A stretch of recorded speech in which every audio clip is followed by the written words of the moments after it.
दोस्तों नमस्कार, स्वागत है आपका। फ्रेंड्स, 1799 दरोगा की बहाली आ चुकी है और इसकी परीक्षा अगले कुछ महीनों में होने की संभावना है, जिसको देखते हुए विभिन्न संस्थाओं द्वारा प्रैक्टिस सेट जारी किए गए हैं। आज हम ज्ञान बिंदु जो रोशन सर की संस्थान है, उनके प्रैक्टिस सेट को हम देखने वाले हैं। दोस्तों, ये इस सीरीज का वॉल्यूम 1 है, जिसमें 15 मॉडल प्रैक्टिस सेट दिए गए हैं। दोस्तों, इस पुस्तक की कुछ खास विशेषताएं दी गई हैं, जिसमें एनसीईआरटी एवं एससीईआरटी पर आधारित प्रश्नों का संकलन आप देख पाएंगे। बदलते पैटर्न के अनुसार सभी प्रश्नों का सरल एवं विस्तृत व्याख्या मिलेगा। पीवाईक्यू के अनुसार सभी विषयों का समावेशन देखने को मिलेगा। एक वर्ष के करंट अफेयर का भी समावेशन इसमें किया गया है। तो चलिए शुरू करते हैं आज का पहला प्रैक्टिस सेट। और हाँ, यदि आप इस वीडियो से ज़रा भी बेनिफिट पाते हैं तो प्लीज़ हमें लाइक, शेयर और सब्सक्राइब ज़रूर करें, ताकि हम और ज़ोर शोर से आपके लिए मेहनत करें। ये रहा पहला प्रश्न, जिसमें पूछ रहा है कि निम्न में से किसकी तुलना मैकियावेली के प्रिंस से की जाती है। ए है कालिदास का मालविका अग्निमित्रम, बी है कौटिल्य का अर्थशास्त्र, सी है वात्सायन का कामसूत्र, डी है तिरुवल्लुवर का तिरुक्कुरल। दोस्तों, कौटिल्य के अर्थशास्त्र की तुलना ऑप्शन बी मैकियावेली के प्रिंस से की जाती है। दोस्तों, अर्थशास्त्र राजनीति और लोक प्रशासन पर लिखी गई पहली प्रामाणिक पुस्तक है। कौटिल्य का अन्य नाम विष्णुगुप्त और चाणक्य है। मौर्यों का इतिहास जानने के लिए साहित्यिक स्रोतों में सबसे महत्वपूर्ण विवरण कौटिल्य का अर्थशास्त्र ही है। अर्थशास्त्र में कुल 15 अधिकरण, 180 प्रकरण तथा 6000 श्लोक हैं। दोस्तों, कौटिल्य ने अर्थशास्त्र में राज्य के 18 तीर्थ या अधिकारियों का वर्णन किया है। तो इस तरह इसमें जो एडिशनल इन्फॉर्मेशन थे वो भी हमने बता दिया। दोस्तों, सेकंड क्वेश्चन है कि निम्न में से कौन सा अभिलेख विश्व के प्रथम विज्ञापन के तौर पर जाना जाता है। ऑप्शन ए है दसपुर अभिलेख, ऑप्शन बी है सोहगौड़ा अभिलेख, सी है सुपिया अभिलेख, डी है एरन अभिलेख। ऑप्शन ए दसपुर का अभिलेख विश्व के प्रथम विज्ञापन के तौर पर जाना जाता है, ये बिल्कुल सही हो जाएगा। विश्व के प्रथम विज्ञापन की शुरुआत लगभग 436 से 455 ईस्वी में हुई थी।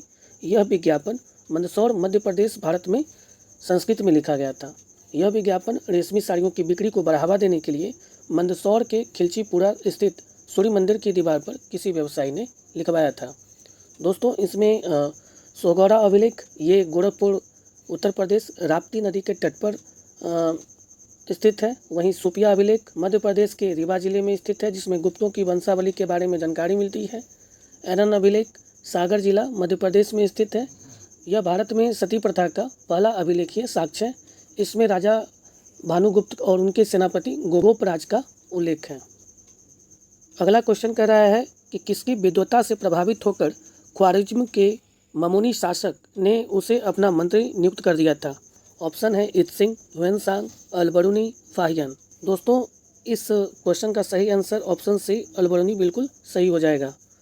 अलबरूनी से प्रभावित होकर ख्वारिज्म के ममुनी शासक ने उसे अपना मंत्री नियुक्त किया था। अलबरूनी ने भारतीय उपमहाद्वीप की यात्रा की और भारत में प्रचलित हिंदू धर्म की गहन जांच के बाद किताबुल हिंद या तहकीक हिंद यानी भारत का इतिहास नामक किताब लिखा गया।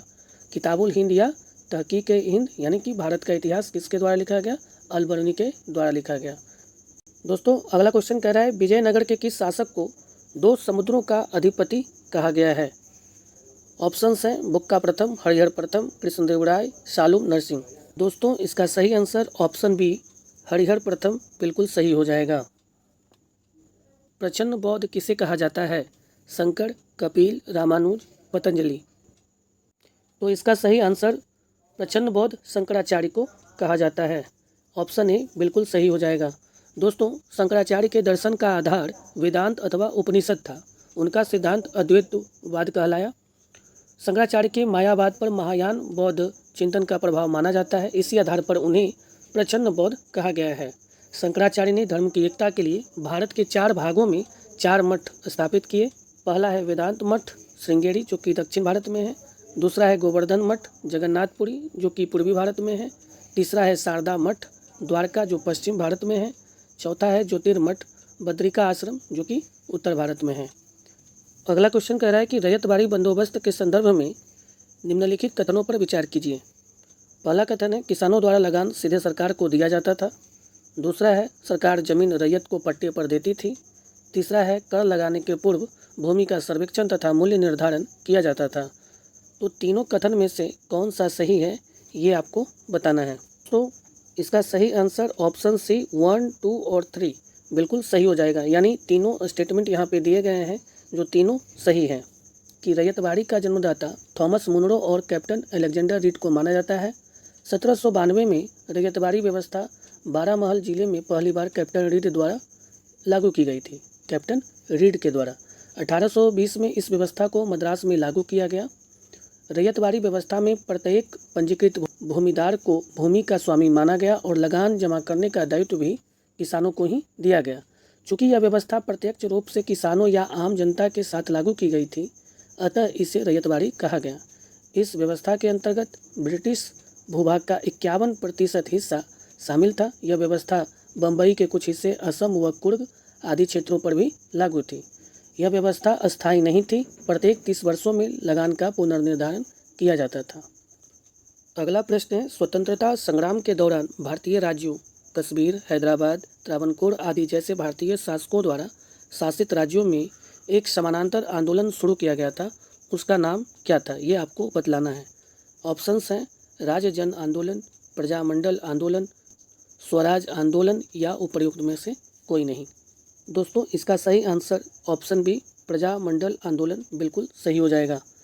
दोस्तों प्रजामंडल का अर्थ है प्रजा का संगठन। 1920 के दशक में ठिकानेदारों और जागीरदारों के अत्याचार के दिन प्रतिदिन बढ़ गए।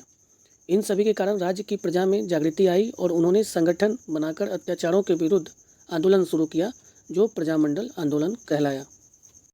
अगला प्रश्न है, महात्मा गांधी एवं उनके विचारों से प्रभावित होने वाले प्रथम आदिवासी नेता कौन थे? ऑप्शंस आपके सामने हैं। अल्लूरी सीताराम राजू, जदोनांग, जहाबकर बापा, रानी गिडालू। बी जदोनांग बिल्कुल सही हो जाएगा। दोस्तों हैपो जदोनांग महात्मा गांधी के सविनय अवज्ञा आंदोलन के बारे में सुना था और उनसे वे प्रभावित थे। वह भी मजबूर कुली व्यवस्था, भारी पहाड़ी घर के करों और नए कानूनों को लागू करने के कारण ब्रिटिश शासन के खिलाफ थे। उन्होंने हिराका आंदोलन शुरू किया। 1931 में अंग्रेजों द्वारा फांसी दे दी गई। अगला प्रश्न है, लाहौर षड्यंत्र मामले की परिणति किसकी फांसी से हुई? ऑप्शंस हैं राम प्रसाद बिस्मिल, भगत सिंह, सुखदेव, राजगुरु। यहाँ पे ऑप्शन सी 2, 3 और 4 बिल्कुल करेक्ट हो जाएगा। सैंडर्स की हत्या के लिए भगत सिंह, सुखदेव तथा राजगुरु पर मुकदमा चलाकर फांसी की सज़ा 23 मार्च 1931 को दी गई। लाहौर षड्यंत्र केस के तहत भगत सिंह और बटुकेश्वर दत्त के साथ HSRA के अन्य सदस्यों पर भी मुकदमा चलाया गया। जेल में बंद क्रांतिकारियों ने राजनीतिक कैदी का दर्जा प्राप्त करने के लिए भूख हड़ताल की। भूख हड़ताल पर बैठे जतिन दास की 63 दिन बाद मृत्यु हो गई। अगला प्रश्न है, फ्रांस की क्रांति के समय वहाँ का शासक था लुई 14वां, लुई 16वां, लुई 15वां या लुई 13वां? दोस्तों इसका आंसर ऑप्शन बी लुई 16वां बिल्कुल सही हो जाएगा। फ्रांस की क्रांति के समय नेशनल असेंबली को बनाने तथा संविधान तैयार होने तक उसे भंग नहीं होने देने का नेतृत्व मिराबियो और ओबेसिये ने किया था। प्रश्न है कि खूनी रविवार की घटना कब घटित हुई थी? ये 4 ऑप्शंस आपके सामने हैं। दोस्तों इसका सही आंसर 22 जनवरी 1905 यानी ऑप्शन सी बिल्कुल करेक्ट हो जाएगा। तो रूस में साम्यवाद की स्थापना 1898 ईस्वी में हुई थी जो आगे चलकर 2 भागों में बट गया, बोल्शेविक तथा मेंशेविक। बहुमत वाला दल बोल्शेविक कहलाया। इसके सर्वप्रथम नेता लेनिन थे। अल्पमत वाला दल मेंशेविक कहलाया और इसका प्रमुख नेता केरेंस्की था। जार के सत्ता त्यागने के पश्चात केरेंस्की प्रधानमंत्री बना, परंतु लेनिन ने इसे बल प्रयोग द्वारा सत्ता से हटाकर 7 नवंबर 1917 को सभी महत्वपूर्ण सरकारी इमारतों पर कब्जा कर लिया। अतः केरेंस्की देश छोड़कर भाग गया। बोल्शेविकों ने नई सरकार का गठन किया जिसका अध्यक्ष लेनिन तथा ट्राटस्की को विदेश मंत्री बनाया गया। दोस्तों यहाँ पूछ रहा है कि लघु अंडमान व कार निकोबार को विभाजित करता है। ऑप्शन ए है 8 degree channel, option B 9 degree channel, option C 10 degree channel, option D Duncan pass. उम्मीद है आप लोगों ने इसको अटेम्प्ट किया होगा। तो इसका सही आंसर 10 डिग्री चैनल हो जाएगा जो लघु अंडमान व कार निकोबार को विभाजित करता है। वहीं 8 डिग्री चैनल मालदीव को मिनिकॉय से विभाजित करता है। 9 डिग्री चैनल मिनिकॉय को लक्षद्वीप से विभाजित करता है। डंकन पास दक्षिणी अंडमान तथा लघु अंडमान को विभाजित करता है।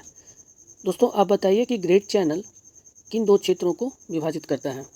कमेंट सेक्शन में आप कमेंट करें। प्रश्न में पूछ रहा है कि निम्नलिखित राज्यों में से किसकी समुद्र तट सबसे लंबा है?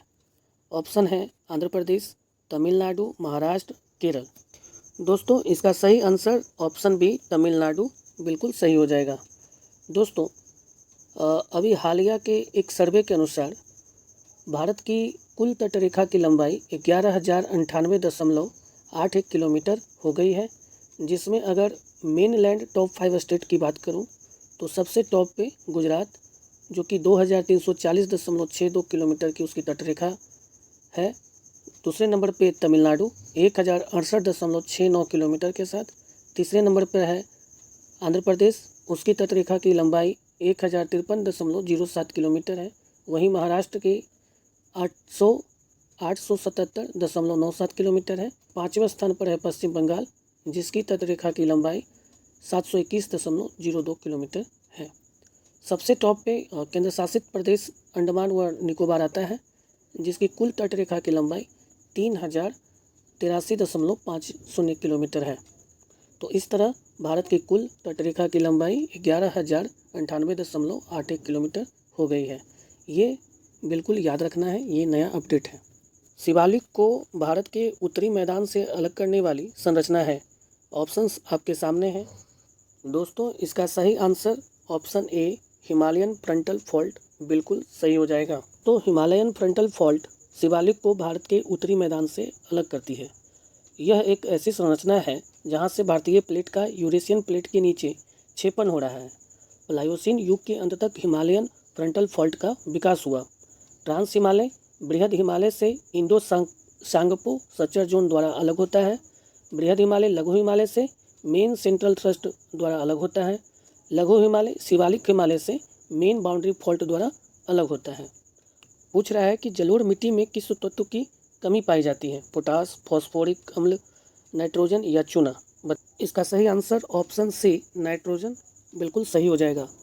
जलोढ़ मिट्टी में नाइट्रोजन व ह्यूमस की कमी पाई जाती है। जलोढ़ मिट्टी में पोटास, फॉस्फोरिक अम्ल, चूना व कार्बनिक तत्वों की प्रचुरता होती है। जलोढ़ मृदा मूलतः हिमालय से निकलने वाली नदियों के द्वारा लाए गए अवसादों के निक्षेपों से बनी है। यह भारत के सर्वाधिक विस्तृत क्षेत्रों पर लगभग 33.5% भागों पर पाई जाती है। भूगर्भिक संरचना और संगठन के आधार पर इसे बांगर व खादर में वर्गीकृत किया जाता है। प्राचीन जलोढ़ को बांगर कहते हैं, जिसमें कंकड़ व कैल्शियम कार्बोनेट भी होता है। नवीन जलोढ़ को खादर कहते हैं। इसका निर्माण प्रत्येक साल बाढ़ द्वारा लाई गई मिट्टियों से होता है। बांगर की अपेक्षा यह अधिक उपजाऊ होती है। इस मिट्टी में मुख्यतः गेहूँ, गन्ना, जौ, दालें, तिलहन और जूट की फसलें उगाई जाती है। पूछ रहा है कि भारत में किस किस्म की कॉफ़ी का उत्पादन अत्यधिक मात्रा में किया जाता है? Arabica, robusta, liberica, excelsa. Question में पूछ रहा है कि लोहरदगा किस खनिज के लिए प्रसिद्ध है? Manganese, bauxite, loess, graphite. दोस्तों इसका सही आंसर ऑप्शन बी बॉक्साइट बिल्कुल करेक्ट हो जाएगा। दोस्तों झारखंड के लोहरदगा तथा पलामू में उच्च कोटि के बॉक्साइट पाया जाता है। बॉक्साइट अयस्क से एल्युमिनियम की प्राप्ति होती है। देश में कुल बॉक्साइट भंडार का लगभग 51% उड़ीसा में पाया जाता है। उड़ीसा का कालाहांडी तथा कोरापुट जिला भारत में बॉक्साइट का सबसे बड़ा क्षेत्र है। चीन शिपयार्ड का निर्माण किस देश के सहयोग से हुआ था? ऑप्शंस हैं जर्मनी, ब्रिटेन, फ्रांस और जापान। कोचीन शिपयार्ड का निर्माण वर्ष 1972 में जापान के सहयोग से हुआ। पहला स्वदेशी विमान वाहक युद्धपोत INS विक्रांत यही निर्मित किया गया। प्रश्न पूछ रहा है कि धर्म आधारित जनगणना 2011 के अनुसार निम्नलिखित में से किस धार्मिक वर्ग का लिंगानुपात सबसे कम है? हिंदू, मुस्लिम, ईसाई और जैन। दोस्तों इसका सही आंसर ऑप्शन ए हिंदू हो जाएगा। धर्म आधारित जनगणना 2011 के अनुसार उपर्युक्त धार्मिक वर्ग में हिंदू का लिंगानुपात जो कि सबसे कम है। भारत की जनगणना 2011 के अंतर्गत धर्म आधारित जनगणना भी कराई गई, जिसके आंकड़े 25 अगस्त 2015 को जारी किया गया। इसके अनुसार सर्वाधिक लिंगानुपात वाला धार्मिक वर्ग ईसाई जो कि 1006 है एवं सबसे कम लिंगानुपात वाला धार्मिक वर्ग सिख जिसका लिंगानुपात 1893 है। प्रश्न में पूछ रहा है कि निम्नलिखित में से कौन सा युग्म सुमेलित नहीं है। ये 4 ऑप्शन आपको दिए गए हैं। दोस्तों, इसका सही आंसर ऑप्शन सी, यूकोन का पठार चीन जो युग्म दिया गया है ये सुमेलित नहीं है। यूकोन का पठार, जिसे अलास्का का पठार भी कहा जाता है, अलास्का USA में अवस्थित है। पठार द्वितीय क्रम के उच्चावच हैं जो अपने आसपास की भू सतह से 300 मीटर से 1000 मीटर ऊंचे उठे होते हैं। विश्व के कुछ प्रमुख पठार और उनकी अवस्थिति आप लोग सुन लीजिए, जिसमें ग्रेट बेसिन पठार जो कि USA में है, अनातोलिया का पठार तुर्की में है, यूनान का पठार म्यांमार, चीन, वियतनाम में है, कोलंबिया का पठार USA में, कोलोराडो का पठार USA में, कटंगा का पठार डेमोक्रेटिक कांगो में, लोरियन का पठार कनाडा में है। निम्नलिखित में से कौन पवनों द्वारा निर्मित स्थलाकृति नहीं है? ज्यूगेन, मेहराब, यारडांग, गारा। दोस्तों, इसमें ऑप्शन बी मेहराब बिल्कुल सही हो जाएगा, क्योंकि मेहराब जो होता है वो पवन द्वारा नहीं बल्कि सागरीय जल द्वारा निर्मित स्थलाकृति है। कंदराओं के विकास से जब गुफा में जल का बहाव आर पार होने लगता है तो मेहराब का निर्माण होता है। पवनों द्वारा निर्मित कुछ स्थलाकृतियाँ हैं जो कुछ इस प्रकार हैं: अपवाहन बेसिन, छत्रक शैल, ज्यूगेन, यारडांग, इंसेलबर्ग, डाई क्राटर इत्यादि। सागरीय जल द्वारा निर्मित कुछ प्रमुख स्थलाकृतियाँ हैं जिसमें भृगु, तटीय, कंदरा, पुलीन, मेहराब, स्टैक, रोदिका, तटरेखा, फ्योर्ड तट, डाल्मेशियन तट, रिया तट, टैफा तट इत्यादि प्रमुख हैं। अगला प्रश्न 22 है, जिसमें पूछ रहा है कि कुमारी नामक स्थानांतरणशील कृषि का संबंध किस क्षेत्र से है? ऑप्शंस हैं आंध्र प्रदेश, उत्तर पूर्वी भारत, पश्चिमी घाट या फिर राजस्थान। दोस्तों, इसका सही आंसर ऑप्शन सी, पश्चिमी घाट बिल्कुल सही हो जाएगा। कुमारी नामक स्थानांतरित कृषि पश्चिमी घाट क्षेत्र में प्रचलित है। स्थानांतरित कृषि, जिसे झूम कृषि, कर्तन एवं दहन की कृषि भी कहा जाता है, इसमें वृक्षों को काटकर एवं जलाकर भूखंड को साफ किया जाता है तथा राख को मृदा में मिलाकर उस भूखंड पर कृषि की जाती है। दोस्तों, भारत में स्थानांतरित कृषि संबंधी राज्य और उसके नाम दिए गए हैं, जैसे झूम उत्तर पूर्वी राज्य, बेवर या डहिया मध्य प्रदेश, पोडू या पेंडा आंध्र प्रदेश, कुमारी पश्चिमी घाट, कोमान या पामाडावी ओडिशा, वालड़े या वाल्टरे दक्षिण पूर्वी राजस्थान, खील हिमालयन क्षेत्र, कुरुबा झारखंड, पामलू मणिपुर, दीपा छत्तीसगढ़ का बस्तर जिला, अंडमान निकोबार द्वीप समूह। अगला प्रश्न है, निम्न में से कौन सी प्रशांत महासागर में बहने वाली ठंडी जलधारा है? ऑप्शंस हैं लेब्राडोर, क्यूरोसिबो, कनारी या फिर ओयासिबो। दोस्तों, इसका सही आंसर ऑप्शन डी बिल्कुल सही हो जाएगा। ओयासिबो प्रशांत महासागर में बहने वाली ठंडी जलधारा है जो बेरिंग जलडमरू मध्य से शुरू होकर कमचटका प्रायद्वीप के पूर्वी तट के समीप उत्तर से दक्षिण की ओर बहती है। इसे क्यूराल जलधारा भी कहते हैं। दोस्तों, प्रशांत महासागर की जलधाराएं हैं जो कुछ गर्म और ठंडी। तो गर्म जलधाराएं कौन सी हैं? क्यूरोसिबो उत्तरी प्रशांत प्रवाह, अलास्का की धारा, सुशिमा धारा, पूर्वी ऑस्ट्रेलिया धारा, अल नीनो धारा, ये सारी धाराएं गर्म हैं, जबकि हम्बोल्ट, ओयासिबो, कैलिफोर्निया, ओखोटस्क धारा, ये सारी धाराएं ठंडी हैं जो कि प्रशांत महासागर की जलधाराएं हैं। प्रश्न पॉलिटी से है, जिसमें पूछ रहा है भारत में वर्तमान संविधान में कितने मूल अधिकार हैं? 7, 5, 6 या 8। उम्मीद है दोस्तों आप लोगों ने इसे अटेम्प्ट किया होगा और इसका सही आंसर आप लोगों को भी पता है कि वर्तमान में भारतीय संविधान में कुल 6 मूल अधिकार हैं, यानी कि ऑप्शन सी बिल्कुल सही हो जाएगा। दोस्तों, मूल संविधान में 7 मौलिक अधिकार था जो निम्न है। पहला है समता का अधिकार, जिसका वर्णन अनुच्छेद 14 से 18 में था। स्वतंत्रता का अधिकार अनुच्छेद 19 से 22 के बीच। शोषण के विरुद्ध अधिकार अनुच्छेद 23 से 24। धर्म की स्वतंत्रता का अधिकार 25 से 28। संस्कृति और शिक्षा संबंधी अधिकार अनुच्छेद 29 से 30 के बीच। संपत्ति का अधिकार अनुच्छेद 31 और 7वां अधिकार था संवैधानिक उपचारों का अधिकार अनुच्छेद 32।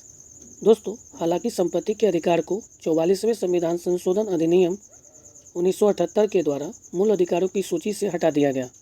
अब इसे संविधान के भाग 12 में अनुच्छेद 300 के तहत कानूनी अधिकार बना दिया गया है। तो इस तरह वर्तमान में संविधान में कितने मूल अधिकार हैं? 6।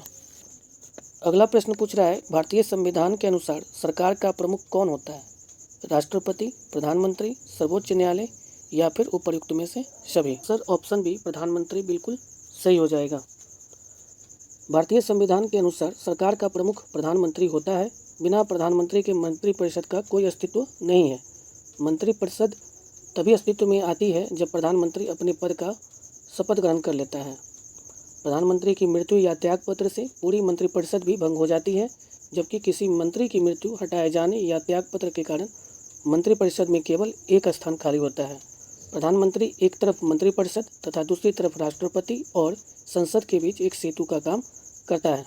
इस प्रश्न में पूछ रहा है कि राज्यसभा में प्रतिनिधित्व के लिए अमेरिका के समान प्रतिनिधित्व प्रणाली का प्रयोग तब होगा। 4 ऑप्शन आपके दिए गए हैं। ऑप्शन ए में कह रहा है जनसंख्या के आधार पर राज्यसभा में प्रतिनिधित्व होगा। ऑप्शन बी अधिक जनसंख्या वाले तथा कम जनसंख्या वाले राज्यों में राज्यसभा के प्रतिनिधित्व बराबर होगा। ऑप्शन सी है अधिक जनसंख्या वाले राज्यों में राज्यसभा के अधिक तथा कम जनसंख्या वाले राज्यों में राज्यसभा के कम प्रतिनिधित्व होगा। ऑप्शन डी है उपर्युक्त में से कोई नहीं। दोस्तों, इसका सही आंसर ऑप्शन बी बिल्कुल सही होगा, जिसमें कह रहा है कि अधिक जनसंख्या वाले तथा कम जनसंख्या वाले राज्यों में राज्यसभा के प्रतिनिधित्व बराबर होगा। अमेरिका के द्वितीय सदन में प्रत्येक राज्य को समान प्रतिनिधित्व दिया गया है, जबकि भारत में जनसंख्या के आधार पर राज्यसभा में प्रतिनिधित्व दिया गया है। जैसे उत्तर प्रदेश में 31 तथा छोटे और कम जनसंख्या वाले सिक्किम में राज्यसभा के लिए 1 सीट दी गई है। तो इस प्रकार इस क्वेश्चन का सही आंसर ऑप्शन बी हो जाएगा। अगला प्रश्न है, स्वतंत्रता के पश्चात सर्वप्रथम किसकी सिफारिश पर प्राक्कलन समिति का गठन किया गया? Krishna Menon, John Mathai, James Wilson, Shanmukham Chetty. इसका सही answer option B John Mathai बिल्कुल करेक्ट हो जाएगा। स्वतंत्रता के पश्चात पहली बार जॉन मथाई की सिफारिश पर 1950 में सर्वप्रथम प्राक्कलन समिति का गठन किया गया था। यह समिति भी सरकार के वित्तीय कामकाज से संबंधित है। इसके प्रमुख कार्यों में वार्षिक अनुदान की जांच करना, अतिरिक्त व पूरक अनुदानों पर चर्चा करना है। इस समिति में सदस्यों की संख्या 30 होती है। सभी सदस्य लोकसभा से आनुपातिक प्रतिनिधित्व प्रणाली से एकल संक्रमणीय मत द्वारा निर्वाचित होते हैं एवं इसके अध्यक्ष की नियुक्ति लोकसभा अध्यक्ष द्वारा की जाती है। दोस्तों, भारत में बजट प्रणाली का संस्थापक जेम्स विल्सन को माना जाता है। वहीं स्वतंत्र भारत का पहला बजट 26 नवंबर 1947 को पहले वित्त मंत्री आर.के. शनमुखम सेट्टी द्वारा पेश किया गया, जो मात्र 7.5 माह की अवधि के लिए था। अगला प्रश्न है, राष्ट्रीय पिछड़ा वर्ग आयोग की स्थापना कब की गई? ऑप्शंस हैं 1992 में, 1993 में, 1990 में, 2004 में। सही आंसर ऑप्शन बी 1993 बिल्कुल करेक्ट हो जाएगा। राष्ट्रीय पिछड़ा वर्ग आयोग की स्थापना 1993 में की गई थी। 102 संविधान संशोधन अधिनियम 2018 के तहत संविधान में एक नए अनुच्छेद 338 ख का प्रावधान किया गया है, जिससे पिछड़ा वर्ग आयोग अब एक संवैधानिक संस्था है। आयोग का एक अध्यक्ष, एक उपाध्यक्ष तथा 3 सदस्य होते हैं। सभी का कार्यकाल 3 वर्ष का होता है। राष्ट्रीय पिछड़ा वर्ग आयोग की नियुक्ति राष्ट्रपति करते हैं। प्रश्न है, स्वतंत्र भारत के प्रथम खाद्य एवं कृषि मंत्री कौन थे? Shyama Prasad Mukherjee, Rajkumari Amrit Kaur, doctor Rajendra Prasad, doctor John Mathai. इसका सही answer option C doctor Rajendra Prasad बिल्कुल करेक्ट हो जाएगा। दोस्तों, स्वतंत्र भारत के प्रथम खाद्य एवं कृषि मंत्री डॉक्टर राजेंद्र प्रसाद थे। वहीं डॉक्टर जॉन मथाई रेलवे एवं परिवहन मंत्री, डॉक्टर श्यामा प्रसाद मुखर्जी उद्योग एवं आपूर्ति मंत्री थे। वहीं राजकुमारी अमृत कौर स्वास्थ्य मंत्री थीं। क्वेश्चन है, निम्नलिखित में से कौन प्रारूप समिति के सदस्य नहीं थे? Gopalaswami Ayyangar, N Madhavrao, P V. Narasimha Rao, K M. Munshi. दोस्तों, इस क्वेश्चन का भी सही आंसर आप लोगों ने ढूंढ निकाला होगा और इसका सही आंसर ऑप्शन सी पी.वी. नरसिम्हा राव, जो कि प्रारूप समिति के सदस्य नहीं थे। दोस्तों, प्रारूप समिति के अध्यक्ष बी.आर. अम्बेडकर थे और इनके अलावा 6 अन्य सदस्य थे, जिनके नाम इस प्रकार हैं: एन गोपाल स्वामी आयंगर, अल्लादी कृष्ण स्वामी अय्यर, के.एम. मुंशी, सैयद मोहम्मद सादुल्लाह, एन माधवराव, जो कि बी.एल. मित्र के स्थान पर आए, टी.टी. कृष्णामाचारी, डी.पी. खेतान की मृत्यु के पश्चात वो इस कमेटी के सदस्य बने। दोस्तों, प्रारूप समिति को मसौदा समिति भी कहा जाता है। अगला क्वेश्चन में सूची 1, जिसमें अनुच्छेद दिया गया है, सूची 2 उस अनुच्छेद का विवरण से मैच करना है। अनुच्छेद 40, 41, 44 और 48 को उसके विवरण से मैच करना है। दोस्तों, आप लोग जानते हैं कि अनुच्छेद 40 जो कि ग्राम पंचायतों के संगठन से संबंधित है, वहीं अनुच्छेद 44 जो कि समान नागरिकता की बात करता है, वहीं अनुच्छेद 41 काम करने का अधिकार इससे संबंधित है, और अनुच्छेद 48 कृषि एवं पशुपालन का संगठन इससे संबंधित है। तो इस प्रकार ऑप्शन ए बिल्कुल सही हो जाएगा। क्वेश्चन नंबर 32 जिसमें पूछ रहा है कि प्रथम लोकसभा उपाध्यक्ष कौन थे? जीवी मावलंकर, अनंत सैनम आयंगर, हुकुम सिंह, ओम बिरला। दोस्तों, प्रथम लोकसभा के उपाध्यक्ष अनंत सैनम आयंगर जी थे। ऑप्शन बी बिल्कुल सही हो जाएगा। प्रथम लोकसभा का कार्यकाल 17 अप्रैल 1952 से 4 अप्रैल 1957 तक रही। वहीं प्रथम लोकसभा का अध्यक्ष जीवी मावलंकर थे। दोस्तों, इस सेट में 7 प्रश्न लगभग मैथ और रीजनिंग के दिए गए हैं, जो कि मैं फ़िलहाल अभी स्किप कर रहा हूँ। अगर आप लोग कहेंगे तो मैं इसका सॉल्यूशन दे दूँगा। तो चलिए अभी फ़िलहाल हम जीएस के ही प्रश्नों को डिस्कस करते हैं। क्वेश्चन नंबर 40 कह रहा है कि मुद्रास्फीति से सर्वाधिक लाभ निम्न में से कौन पाता है? मुद्रास्फीति से सर्वाधिक लाभ निम्न में से कौन पाता है? साहूकार, ऋणी, बचत खाता रखने वाला, राजकीय पेंशनर। दोस्तों, कह रहा है कि जब वस्तुओं और सेवाओं की आपूर्ति की अपेक्षा मुद्रा की आपूर्ति अधिक हो जाती है, अर्थात वस्तुओं सेवाओं की आपूर्ति की अपेक्षा उसकी मांग अधिक होती है, तो कीमतें सतत रूप से बढ़ती हैं और मुद्रा मूल्य घटता है, जिसे मुद्रास्फीति कहते हैं। और मुद्रास्फीति से सर्वाधिक लाभ ऋणी को ही होता है। अगला प्रश्न है, किस पंचवर्षीय योजना में कृषि ने ऋणात्मक विकास किया? तीसरी में, चौथी में, 8वीं में, 10वीं में? तीसरी पंचवर्षीय योजना जे सैंडी, सुखमय चक्रवर्ती एवं महान लनोविस मॉडल से प्रभावित थी। इस योजना का उद्देश्य अर्थव्यवस्था को आत्मनिर्भर बनाना था तथा स्वतः स्फूर्त अवस्था में पहुंचाना था। भारत चीन युद्ध 1962, भारत पाक युद्ध 1965 और 65-66 के दौरान सूखा पड़ जाने से तीसरी योजना पूरी तरह से असफल रही।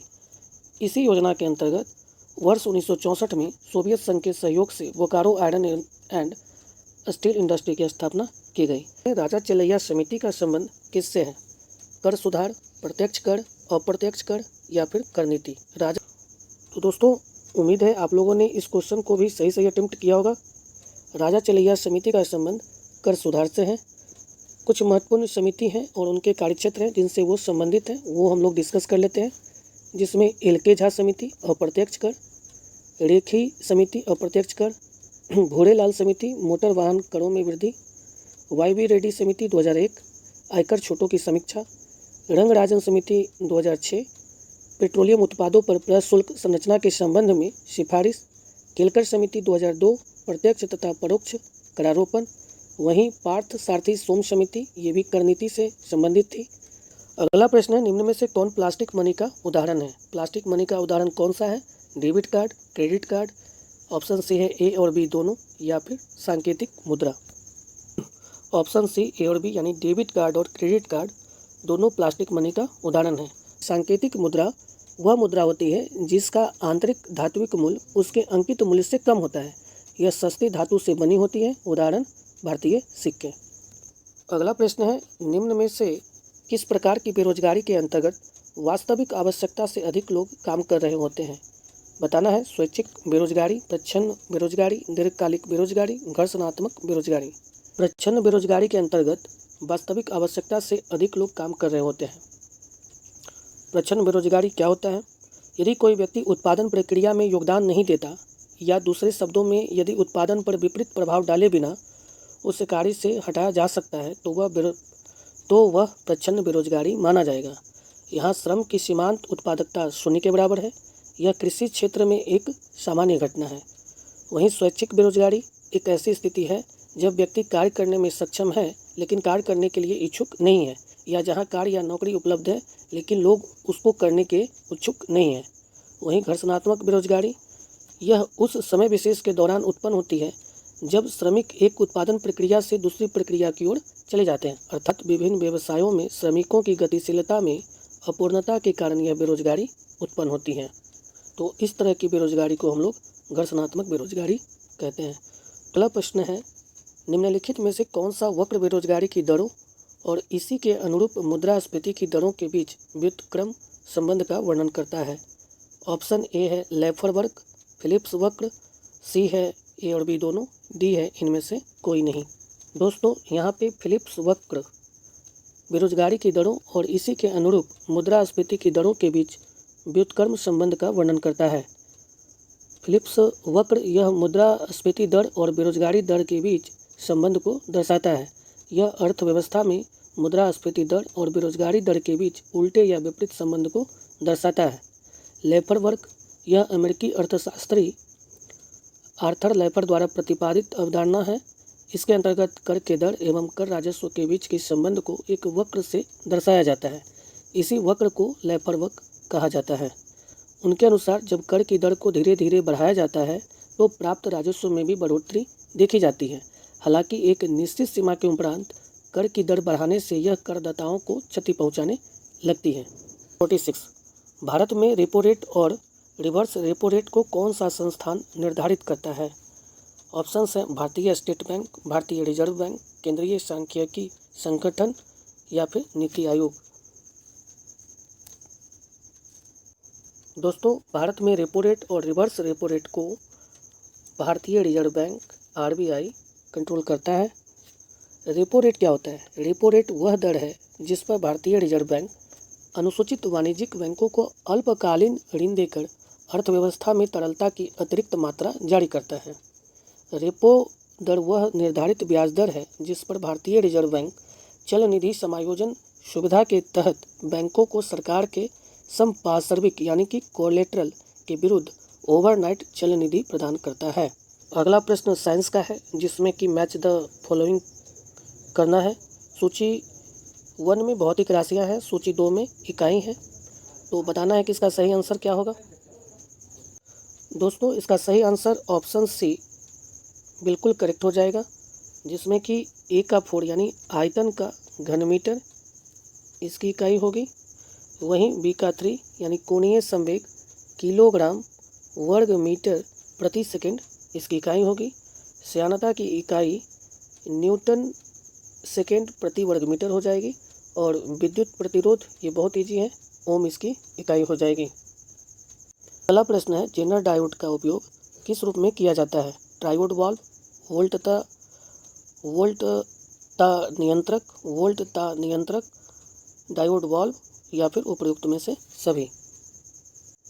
इसका सही आंसर ऑप्शन बी वोल्टता नियंत्रक के रूप में जेनर डायोड का उपयोग किया जाता है। जेनर डायोड क्या होता है? दोस्तों, इसका आविष्कार सी जेनर ने किया था। इसे भंजक क्षेत्र में रिवर्स बायस मोड में उपयोग करने के लिए डिजाइन किया गया है। अगला प्रश्न है, ऐसे परिपथ जहां रुक रुक कर थोड़े समय के लिए विद्युत धारा की आवश्यकता होती है वहां किस सेल का प्रयोग किया जाता है? Voltage cell, Leclanche cell, Daniell cell या फिर शुष्क cell? Leclanche cell option B बिल्कुल सही हो जाएगा। यह एक ऐसा सेल है जहां पे कि रुक रुक कर थोड़े समय के लिए विद्युत धारा की आवश्यकता होती है, वहां इस सेल की उपयोगिता होती है। त्वरित चालक का आविष्कार किसने किया? Kamerlingh Onnes, John Napier, Pauli, Benjamin Franklin. बताना है कि त्वरित चालक का आविष्कार किसने किया। त्वरित चालक का आविष्कारक कौन थे? Benjamin Franklin. दोस्तों, त्वरित चालक होती क्या है? यह धातु की चालक छड़ होती है जिसे भवनों के ऊपर आकाशीय विद्युत या त्वरित से सुरक्षा हेतु लगाया जाता है। इन्हें किसी चालक तार से जोड़कर धरती में दबी चालक प्लेट से जोड़ दिया जाता है। यदि आकाशीय बिजली भवन पर गिरती है तो ये आवेश को सीधे पृथ्वी तक भेजकर भवनों को नुकसान पहुंचाने से बचाती है। अगला प्रश्न है, बर्फ के 2 टुकड़ों को आपस में दबाने पर टुकड़े आपस में चिपक जाते हैं क्योंकि दाब अधिक होने पर बर्फ का गलनांक घट जाता है, दाब अधिक होने पर बर्फ का गलनांक बढ़ जाता है, दाब अधिक होने पर बर्फ का गलनांक में कोई प्रभाव नहीं पड़ता है। ऑप्शन डी उपर्युक्त में से कोई नहीं। दोस्तों, इसका सही आंसर ऑप्शन ए दाब अधिक होने पर बर्फ का गलनांक घट जाता है। ये बिल्कुल सही हो जाएगा। अगला प्रश्न है, बिजली के हीटर में कौन सी सामग्री प्रयुक्त होती है? इस्पात, तांबा, टंगस्टन, नाइक्रोम। ये बहुत ईजी है, उम्मीद है आप लोगों ने अटेम्प्ट कर लिया होगा। दोस्तों इसका सही आंसर ऑप्शन डी नाइक्रोम बिल्कुल करेक्ट हो जाएगा। नाइक्रोम निकेल, क्रोमियम और आयरन का मिश्र धातु है। विद्युत हीटर की कुंडली नाइक्रोम की बनी होती है। दोस्तों बिजली के हीटर में नाइक्रोम सामग्री प्रयुक्त होती है क्योंकि इसकी प्रतिरोधकता तथा गलनांक बहुत ही उच्च होता है। नाइक्रोम को हीटिंग एलिमेंट भी कहते हैं। हमारा अगला प्रश्न है जिसमें पूछ रहा है कि तेल की पतली फिल्म से परावर्तित श्वेत प्रकाश में रंग दिखाई देने का क्या कारण है? व्यतिकरण, विक्षेपण, विवर्तन या फिर ध्रुवन। दोस्तों इसका सही आंसर ऑप्शन ए व्यतिकरण हो जाएगा। तेल की पतली फिल्म से परावर्तित श्वेत प्रकाश में रंग दिखाई देने का कारण व्यतिकरण है। जब समान आवृत्ति की दो प्रकाश तरंगें जो मूलतः एक ही प्रकाश स्रोत से आ रही है एक साथ चलती है तो माध्यम के कुछ बिंदुओं पर प्रकाश की तीव्रता अधिकतम तथा कुछ बिंदुओं पर न्यूनतम होता है। प्रकाश तरंगों की इस घटना को व्यतिकरण कहते हैं। प्रकाश से संबंधित विभिन्न घटनाओं का कारण हम लोग देखेंगे, जैसे पानी में पैदा हुए बुलबुले का चमकना पूर्ण आंतरिक परावर्तन है। हीरे का चमकना पूर्ण आंतरिक परावर्तन।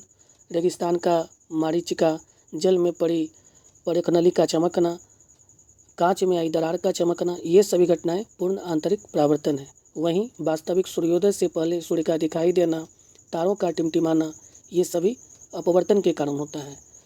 आकाश एवं समुद्र का नीला रंग प्रकीर्णन के कारण होता है। सूर्योदय और सूर्यास्त के समय सूर्य का लाल रंग क्यों दिखाई पड़ता है? क्योंकि अन्य रंग के प्रकाश का प्रकीर्णन तथा लाल प्रकाश का न्यूनतम प्रकीर्णन होता है। वहीं साबुन के बुलबुले का रंगीन दिखाई पड़ना व्यतिकरण की घटना है।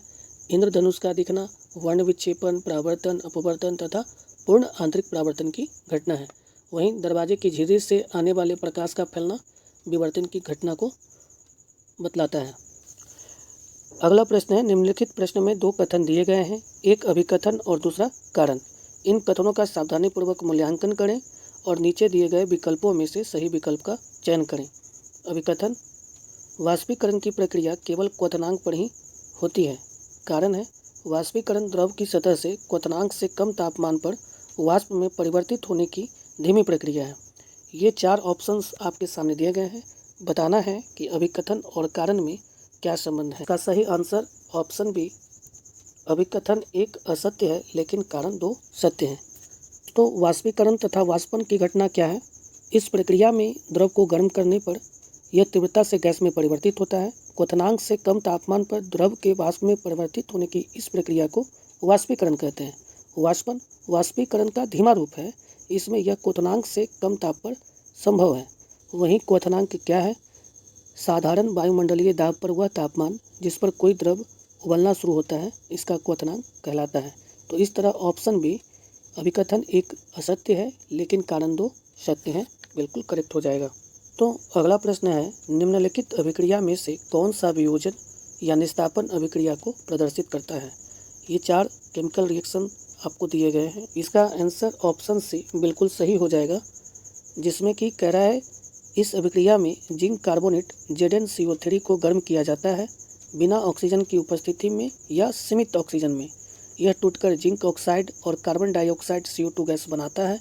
धातुओं के कार्बोनेट अयस्कों से धातु ऑक्साइड प्राप्त करने के लिए निस्तापन या वियोजन का उपयोग किया जाता है। इस तरह हमारा ऑप्शन सी बिल्कुल सही हो जाएगा। अगले प्रश्न में फिर हमें सूची 1 को सूची 2 से मैच करना है। जहां सूची 1 में पदार्थ दिए गए हैं, सूची 2 में उस पदार्थ के रासायनिक सूत्र दिए गए हैं। इसका आंसर ऑप्शन बी 2413 बिल्कुल करेक्ट हो जाएगा। जहां हेमाटाइट का जो रासायनिक सूत्र होता है वो Fe2O3 होता है, मैग्नेटाइट का Fe3O4, कैल्साइट का CaCO3, वहीं ऑप्शन डी का FeCO3 सिटेराइट का। तो ऑप्शन बी बिल्कुल करेक्ट हो जाएगा। अगला प्रश्न है, निम्नलिखित में से कौन सा अम्ल पौधों व जंतुओं से प्राप्त किया जाता है जो पर्यावरण में मौजूद होते हैं? लैक्टिक अम्ल, हाइड्रोक्लोरिक अम्ल, ऑक्सिक अम्ल, हाइड्रोसायनिक अम्ल। तो इसका आंसर ऑप्शन ए लैक्टिक अम्ल बिल्कुल सही हो जाएगा। अगला प्रश्न है, विलयन के कणों को अलग करने के लिए निम्नलिखित में से किस विधि का उपयोग नहीं किया जा सकता है? वाष्पीकरण, क्रिस्टलीकरण, छानना या फिर आसवन। छानने की विधि जो होती है इसका उपयोग उन मिश्रणों को अलग करने के लिए किया जाता है जिनमें ठोस कण तरल में अघुलनशील होते हैं, जैसे रेत और पानी का मिश्रण। वहीं आसवन एक ऐसी विधि है जिसका उपयोग दो या दो से अधिक तरल पदार्थों को उनके क्वथनांक के अंतर के आधार पर अलग किया जाता है। वहीं क्रिस्टलीकरण, यह विधि वाष्पीकरण विधि के समान है, लेकिन इसमें शुद्ध ठोस को उसके विलयन से क्रिस्टल के रूप में प्राप्त किया जाता है। यह विधि वाष्पीकरण से बेहतर मानी जाती है क्योंकि इसमें अशुद्धियाँ कम होती हैं। वाष्पीकरण विधि का उपयोग विलय और विलायक को अलग करने के लिए किया जाता है। जब विलायक वाष्पशील और विलय अवाष्पशील हो, जैसे नमक और पानी का विलयन। वाष्पीकरण से पानी वाष्प बनकर उड़ जाता है और नमक पीछे रह जाता है। तो इस क्वेश्चन का सही आंसर ऑप्शन सी, छानना, बिल्कुल सही हो जाएगा। अगला प्रश्न है, डीकन प्रक्रम द्वारा क्लोरीन गैस के उत्पादन में निम्नलिखित में से कौन सा उत्प्रेरक उपयोग किया जाता है? दोस्तों, इसका सही answer option B, cupric chloride, जिसका उपयोग डीकन प्रक्रम द्वारा क्लोरीन गैस के उत्पादन में उत्प्रेरक के तौर पे किया जाता है। अगला प्रश्न है, वे पदार्थ जो द्रवित अवस्था में या जलीय विलयन में विद्युत का संचालन करते हैं क्या कहलाते हैं? अचालक, विद्युत अपघट्य, अर्धचालक, धातु। ऑप्शन बी, विद्युत अपघट्य, बिल्कुल सही हो जाएगा। विद्युत अपघट्य वे पदार्थ होते हैं जो जब पिघली हुई अवस्था में होते हैं या पानी में घोले जाते हैं तो वे आयनों में टूट जाते हैं। ये मुक्त आयन विद्युत धारा का संचालन करता है। उदाहरण के लिए नमक NaCl पानी में घोलकर Na+ और Cl- आयनों में टूट जाता है, जिससे विलयन विद्युत का सुचालक बन जाता है। अगला प्रश्न है, पुष्पीय पौधों का अध्ययन किस शाखा में करते हैं? Cryptogams, phanerogams, bryophytes, pteridophytes. दोस्तों, इसका सही आंसर ऑप्शन बी, फेनोरोगेम्स, बिल्कुल करेक्ट हो जाएगा। पुष्पीय पौधों का अध्ययन वनस्पति विज्ञान की शाखा फेनोरेगेम्स के अंतर्गत किया जाता है। फेनोरेगेम्स में ऐसे पौधे शामिल होते हैं जिनमें फूल, फल और बीज होते हैं। वहीं क्रिप्टोगेम्स एक पौधों या पौधे जैसे जीव जिनमें फूल और बीज नहीं होते हैं और जो बीजाणुओं के माध्यम से प्रजनन करते हैं, जैसे शैवाल, कवक, लाइकेन, मॉस जैसे पौधे इसमें शामिल होते हैं। वहीं ब्रायोफाइट्स वे पौधे हैं जो छायादार और नम क्षेत्र में उगते हैं और आकार में छोटे होते हैं। इनमें संवहनी उत्तक नहीं होते हैं। इसमें मॉस, हर्नवॉर्ट और लिवकॉट जैसे ब्रोनफाइट शामिल होते हैं। वहीं टेरिडोफाइट्स ये संवहनी पौधे हैं जो बीज या फूल नहीं पैदा करते हैं तथा बीजाणुओं के माध्यम से प्रजनन करते हैं। तंतु कोशिकाओं से किसकी अनुपस्थिति के कारण भिन्न होती हैं?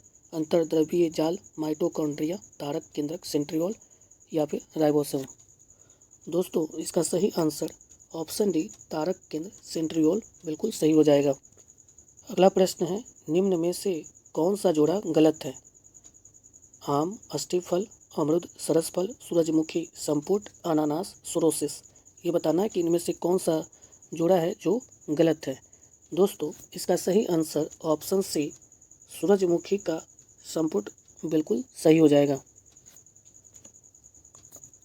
बाकी ये आम, अस्थिफल, अमरूद, सरसफल, अनानास, सोरोसिस ये बिल्कुल सही जोड़े में मैच्ड हैं। अगला प्रश्न है, अधिकांश कीट श्वसन कैसे करते हैं? त्वचा से, क्लोम से, फेफड़ों से, वातक तंत्र से। दोस्तों, इसका सही आंसर ऑप्शन डी, वातक तंत्र से हो जाएगा। अधिकांश कीट वातक तंत्र द्वारा श्वसन करते हैं। यह एक नेटवर्क है जिसमें नलिकाएं और छोटे छिद्र शामिल होते हैं जो कीट के शरीर के किनारों पर स्थित होते हैं। जीव हैं और उनके श्वसन अंग का नाम दिया गया है, हम लोग देख लेते हैं। मेढक, फेफड़ा, केचुआ, नम त्वचा, तिलचट्टा, श्वास प्रणाल, मछली, क्लोम। अगला प्रश्न है, विटामिन होते हैं? ऑप्शन ए है आवश्यक कार्बनिक यौगिक जिनका संश्लेषण शरीर में नहीं होता। अकार्बनिक यौगिक जिसे शरीर नहीं बना सकता। सी है शरीर में संश्लेषित होने वाले कार्बनिक यौगिक। ऑप्शन डी है अकार्बनिक यौगिक जिनका संश्लेषण शरीर में होता है। दोस्तों, इसका सही आंसर ऑप्शन ए, विटामिन होते हैं आवश्यक कार्बनिक यौगिक जिनका संश्लेषण शरीर में नहीं होता। सन 1881 में लूनिन ने विटामिन के अस्तित्व की खोज की और बताया कि स्वस्थ शरीर के लिए भोजन में अन्य पदार्थों के अतिरिक्त इन अज्ञात पदार्थों का भी सूक्ष्म मात्रा में होना आवश्यक है। कुछ विटामिन हैं जो कि वसा में घुलनशील है, कुछ हैं जो कि जल में घुलनशील है। जल में घुलनशील विटामिन बी और सी हैं, वहीं वसा में घुलनशील विटामिन ए, डी, ई और के हैं। अगला फिर प्रश्न है, सूची 1 को सूची 2 से मैच करना है। ऑप्शन सी बिल्कुल करेक्ट हो जाएगा। जहां सिलिकॉन कार्बाइड जिसका उपयोग कृत्रिम हीरा के तौर पे किया जाता है, वहीं कार्बन तंतु वायुयान में यूज किया जाता है। कार्बन डाइऑक्साइड का उपयोग प्रकाश संश्लेषण के लिए अति आवश्यक है, वहीं डाइक्लोरोफ्लोरोमीथेन प्रशीतक के तौर पे उपयोग किया जाता है। इनमें से कौन सा पदार्थ ऐसा है जो प्रोटीन नहीं है? इसका सही आंसर ऑप्शन ए कपास बिल्कुल करेक्ट हो जाएगा। कपास प्रोटीन नहीं है। कपास एक पौधा आधारित रेशा है जो मुख्य रूप से सेल्यूलोज से बना होता है। वहीं केश, खूर अथवा नाखून, लूता, रेशम आदि प्रोटीन है अथवा इसमें प्रोटीन पाया जाता है। तो इस प्रकार इसका ऑप्शन ए कपास बिल्कुल सही हो जाएगा। दोस्तों यहाँ पे एक हिंदी सेंटेंस है जिसको कि इंग्लिश में ट्रांसलेट करना है। तो इसका सही answer option B, change the sentence into passive voice, somebody has stolen his purse. इसका सही answer option D, his purse has been stolen बिल्कुल करेक्ट हो जाएगा। हमारा अगला क्वेश्चन है, change the sentence from indirect speech to indirect speech. Ramesh said I like this film. दोस्तों इसका सही आंसर ऑप्शन डी बिल्कुल सही हो जाएगा। Ramesh said that he liked that film. दोस्तों ये क्वेश्चन हिंदी व्याकरण से दिया गया है जिसमें इस शब्द को किस योग से बना है उसको बताना है। ये 4 आपके ऑप्शंस हैं। दोस्तों इसका सही आंसर ऑप्शन ए क और श ये सही हो जाएगा। अगला क्वेश्चन है, ओलंपिक खेलों में भाग लेने वाली प्रथम भारतीय महिला खिलाड़ी कौन है? दोस्तों इसका सही आंसर ऑप्शन डी, मैरी लीला राव करेक्ट हो जाएगा। ओलंपिक खेलों में भाग लेने वाली प्रथम भारतीय महिला खिलाड़ी मैरी लीला राव हैं। उन्होंने 1956 के ओलंपिक में 100 मीटर स्प्रिंट दौड़ में भाग लिया था। हालांकि क्वालिफाइंग दौड़ में ही स्पर्धा से बाहर हो गई थी। अगला क्वेश्चन है, एयरोफ्लोट एयरलाइंस विमान सेवा किस देश का है? 4 ऑप्शंस आपके सामने हैं। इसका सही आंसर ऑप्शन ए रूस हो जाएगा। अगला प्रश्न है, द हिंदू समाचार पत्र का प्रकाशन स्थल कहाँ है? लंदन, ढाका, दिल्ली, चेन्नई।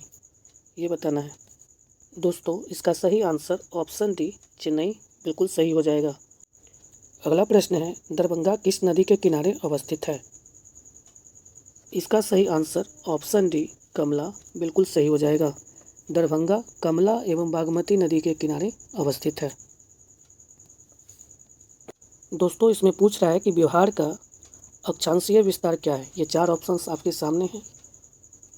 इसका सही आंसर ऑप्शन सी, 24-20-10 से 27-31-15 उत्तरी अक्षांश बिल्कुल सही हो जाएगा। अगला प्रश्न है, बिहार में अंग्रेजों को अपनी व्यापारिक केंद्र स्थापित करने में वास्तविक सफलता कब मिली? 1620, 1632, 1651, 1774 ईस्वी। सही आंसर ऑप्शन सी, 1651 ईस्वी बिल्कुल करेक्ट हो जाएगा। अगला प्रश्न है, पटना विश्वविद्यालय की स्थापना कब की गई थी? ये बहुत इजी है। पटना विश्वविद्यालय की स्थापना वर्ष 1917 में की गई थी। अगला प्रश्न है, भारत के पहले गरुड़ एरोस्पेस की कृषि ड्रोन स्वदेशीकरण केंद्र की स्थापना कहाँ किया गया है? हैदराबाद, बेंगलुरु, मुंबई या फिर चेन्नई। दोस्तों इसका सही आंसर ऑप्शन डी हो जाएगा, जिसमें कह रहा है कि इसका उद्देश्य भारत में ड्रोन निर्माण तथा कौशल विकास को बढ़ावा देना है। अगला प्रश्न है, निम्नलिखित में से कौन सी पहली भारतीय ई-कॉमर्स कंपनी है जो आरबीआई से एनबीएफसी लाइसेंस प्राप्त की है? ऑप्शंस हैं जियो मार्ट, अमेजन, फ्लिपकार्ट या इनमें से कोई नहीं। दोस्तों इसका सही आंसर फ्लिपकार्ट ऑप्शन सी बिल्कुल सही हो जाएगा। फ्लिपकार्ट भारतीय रिजर्व बैंक से एनबीएफसी लाइसेंस प्राप्त करने वाली पहली भारतीय ई कॉमर्स कंपनी बन गई है। हाल ही में चर्चा में रही एवी लिस्ट किस चीज़ की गणना से संबंधित है? ऑप्शंस हैं व्हेल, चीता, पक्षी, बाघ। दोस्तों इसका सही आंसर ऑप्शन सी पक्षी से संबंधित है। इतिहास में पहली बार दुनिया की पहली वैश्विक एकीकृत पक्षी सूची एवी लिस्ट नाम से आधिकारिक रूप से जारी की गई है। इसमें पक्षियों की 11,131 प्रजातियां 19,879 उपप्रजातियाँ, 2,376 वंश तथा 252 कुल आदि शामिल हैं। भारत के गिफ्ट सिटी में अपनी शाखा खोलने वाला पहला मिडिल ईस्ट बैंक QNB किस देश की है? सऊदी अरब अमीरात, कतर, कुवैत। इसका सही आंसर ऑप्शन सी कतर बिल्कुल करेक्ट हो जाएगा। अगला प्रश्न है, हाल ही में भारत सरकार ने company India rare earth limited IREL को किस देश के साथ दुर्लभ पृथ्वी तत्वों के निर्यात समझौतों को निलंबित करने का निर्देश दिया है? जापान, अमेरिका, चीन, रूस। इसका सही आंसर ऑप्शन ए जापान बिल्कुल करेक्ट हो जाएगा। अगला प्रश्न है, प्रधानमंत्री नरेंद्र मोदी ने साइप्रस के आधिकारिक यात्रा के दौरान साइप्रस की प्रथम महिला फिलिपा सेरा को किस राज्य में निर्मित चांदी का क्लच पर्स उपहार में दिए? महाराष्ट्र, उत्तर प्रदेश, आंध्र प्रदेश, गुजरात। दोस्तों, इसका सही आंसर ऑप्शन सी बिल्कुल करेक्ट हो जाएगा। मुख्यमंत्री गुरु शिष्य परंपरा योजना हाल ही में किस राज्य द्वारा प्रारंभ किया गया? छत्तीसगढ़, झारखंड, उत्तर प्रदेश, बिहार। इसका सही answer option D Bihar. Bihar में मुख्यमंत्री गुरु शिष्य परंपरा योजना की शुरुआत की गई। इस योजना के तहत गुरुओं को प्रोत्साहित करने हेतु प्रति माह 15,000 रुपये, संगीतकारों को 7,500 रुपये एवं विद्यार्थियों को 3,000 रुपये दिए जाएंगे। अगला प्रश्न है, हाल ही में रामानुजन एक महान गणितज्ञ की यात्रा पुस्तक का विमोचन किस संस्था द्वारा किया गया? ये 4 ऑप्शंस आपके सामने हैं। सही आंसर भारतीय राष्ट्रीय अभिलेखागार। इस संस्था के द्वारा रामानुजन एक महान गणितज्ञ की यात्रा पुस्तक का विमोचन किया गया। भारतीय राष्ट्रीय अभिलेखागार। 5वां खेलो इंडिया शीतकालीन खेल 2025 का पहला चरण कहाँ आयोजित किया गया है? लद्दाख, जम्मू कश्मीर, हिमाचल प्रदेश, उत्तराखंड। इसका सही आंसर ऑप्शन ए लद्दाख बिल्कुल सही हो जाएगा। अगला क्वेश्चन है, जनवरी 2025 में विजय हजारे ट्रॉफी के फाइनल में निम्न में से कौन सा टीम उप विजेता रहा? यहाँ आपको उप विजेता के बारे में बताना है। मुंबई, तमिलनाडु, कर्नाटक, विदर्भ। इसका सही आंसर ऑप्शन डी विदर्भ बिल्कुल सही हो जाएगा। वहीं विजय हजारे ट्रॉफी का फाइनल मुकाबला वडोदरा, गुजरात में खेला गया, जिसका विजेता कर्नाटक रहा और उप विजेता विदर्भ रहा। हाल ही में निधन हुए अयोध्या में श्री राम जन्मभूमि के मुख्य पुजारी निम्नलिखित में से कौन थे? ये 4 नाम आपको दिए गए हैं। बताना है कि किनका निधन हाल ही में हुआ जो श्री राम जन्मभूमि के मुख्य पुजारी थे। ऑप्शन सी आचार्य सत्येंद्र दास बिल्कुल सही हो जाएगा। अगला प्रश्न है, हाल ही में किसी राष्ट्रीय सुरक्षा सलाहकार बोर्ड के अध्यक्ष के रूप में नियुक्त किया गया है? आलोक जोशी, मनोज पांडा, अरविंदर सिंह साहनी, अजय भूषण पांडे। इसका आंसर ऑप्शन ए आलोक जोशी बिल्कुल सही हो जाएगा। अगला प्रश्न है, हाल ही में कृत्रिम चट्टान परियोजना का शुभारंभ किस उद्देश्य से किया गया है? डिजिटल सुरक्षा को मजबूत करने हेतु, कृषि और पशुपालन क्षेत्र में अनुसंधान हेतु, BPL परिवारों को आत्मनिर्भर बनाने हेतु, मछली उत्पादन को बढ़ावा देने हेतु। कृत्रिम चट्टान परियोजना का शुभारंभ किस उद्देश्य से किया गया? इसका सही आंसर ऑप्शन डी मछली उत्पादन को बढ़ावा देने हेतु बिल्कुल सही हो जाएगा। यह परियोजना प्रधानमंत्री मत्स्य संपदा योजना के अंतर्गत आती है, जिसका उद्देश्य सतत, समावेशी और पारिस्थितिकी रूप से स्वस्थ मत्स्य पालन सुनिश्चित करना है।